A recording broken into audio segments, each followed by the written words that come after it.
नमस्कार दोस्तों। आज मैं सती सावित्री की कथा लेकर आई हूँ। इस वीडियो के माध्यम से आप लोग जानिएगा सती सावित्री इतनी प्रसिद्ध क्यों हुई। धन्यवाद दोस्तों। आप लोग कथा अवश्य सुनिएगा। एक राजा हुआ करते थे, उनके यहाँ एक कन्या उत्पन्न हुई। उनका नाम सती सावित्री रखा गया।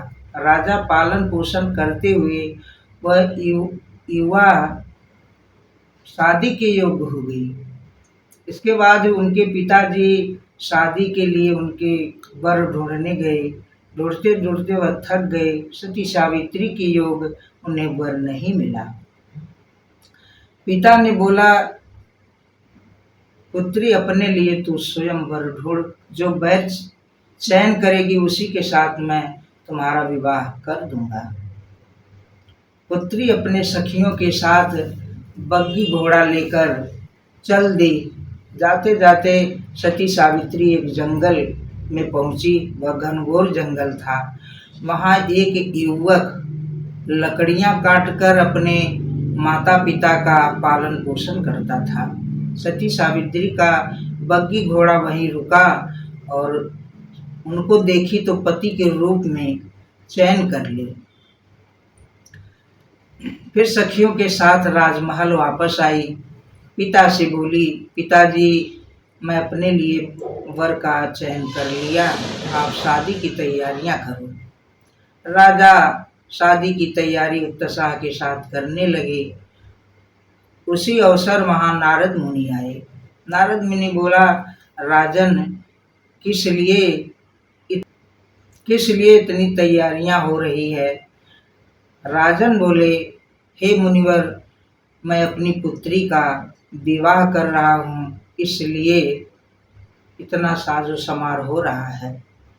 आप देखिए कि मेरी पुत्री के योग्य वर ठीक है या नहीं। नारद मुनि विचार करके देखा तो बोले, राजन ये तो घोर अनर्थ होने जा रहा है। जिस वर को सावित्री ने चयन किया है उसकी आयु केवल 1 वर्ष है। राजा घबरा गए और अपनी पुत्री को बुलाकर बोले, बेटी यह तो घोर अनर्थ है। सत्यवान की आयु केवल 1 वर्ष शेष है, इसके बाद तू विधवा हो जाएगी। सावित्री बोली, पिताजी अगर 1 माह होता तो भी मेरे लिए काफी था। पति के रूप में मैंने उन्हें चुन लिया है, इसलिए शादी करूंगी तो सत्यवान से। शादी या धूमधाम के साथ हुई। सत्यवान सावित्री जंगल में आए। एक कुशा की कुटिया थी, उसी में अपना रहने लगे। उनके अंधे माता पिता का सेवा सत्कार करने लगी और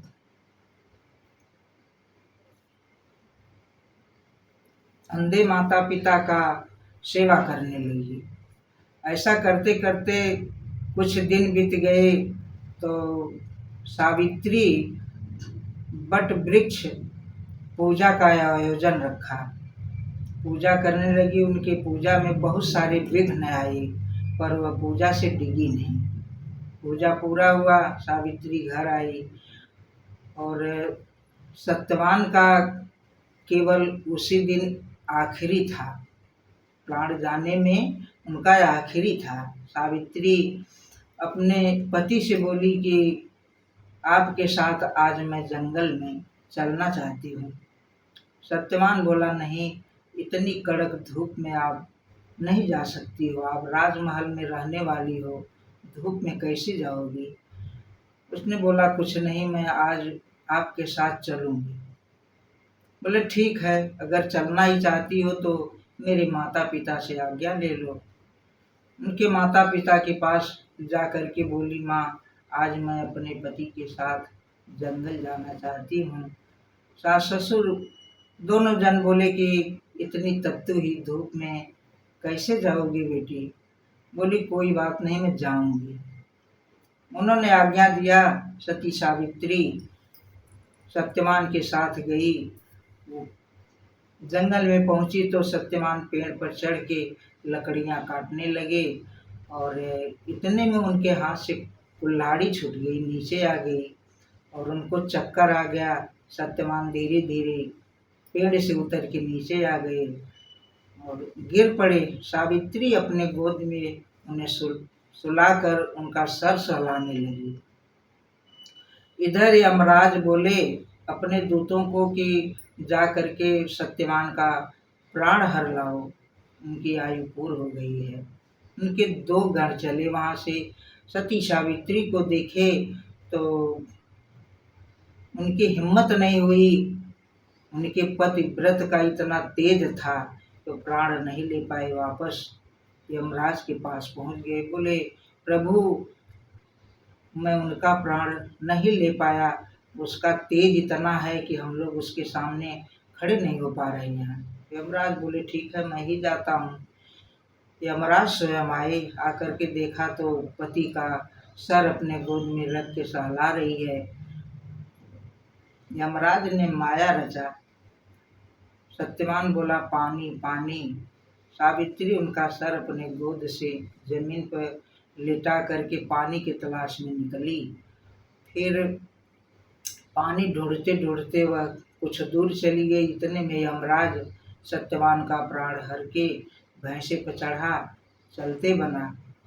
सावित्री आई वापस, स्वामी स्वामी करके बोलने लगी पानी लो पानी लो। तो उनका प्राण तो है नहीं, वो पानी कहाँ से लेंगे। फिर माता जगजननी का ध्यान किया सरस्वती ने तो उनके पति का प्राण यमराज लेके जा रहे थे। सावित्री पीछे लग गई। कुछ दूर गई तो यमराज पीछे मुड़ के देखा तो सावित्री साथ में आ रही है। फिर उसने चल दिया। फिर कुछ दूर गई, सावित्री उनके पीछे चलने लगी। यमराज पीछे मुड़ के देखे तो सावित्री पीछे आ रही है। यमराज रुक कर बोले आपको क्या चाहिए, आज मेरा पीछा क्यों कर रही हो। यमलोक में जीवित लोग नहीं जाते हैं, आप वापस जाओ। फिर कुछ बोली नहीं, यमराज का पीछा करते गई। फिर यमराज पीछे घूम कर देखे तो सावित्री फिर उनको पीछे मिली। यमराज बोले कि आखिर तुम्हें चाहिए क्या, मेरा पीछा क्यों कर रही हो। तो सावित्री बोला मेरे पति का प्राण मुझे वापस दे दो।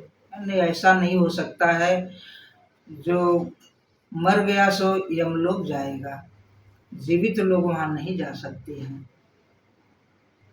आप कुछ और वरदान मांग लो, मैं आपको 3 वरदान दे सकता हूँ। सावित्री बोली ठीक है, मेरे सास ससुर नेत्रहीन हैं। यमराज बोला यमस्त, उनकी रोशनी आ जाएगी। फिर दूसरा वरदान बोली मेरे सास ससुर का राजपाट हरण हो गया है। यमराज बोले तथास्तु, वह भी वापस हो गया। बोला तीसरा वरदान मैं पुत्रवती हो जाऊं। यमराज बोला तथास्तु एवमस्तु।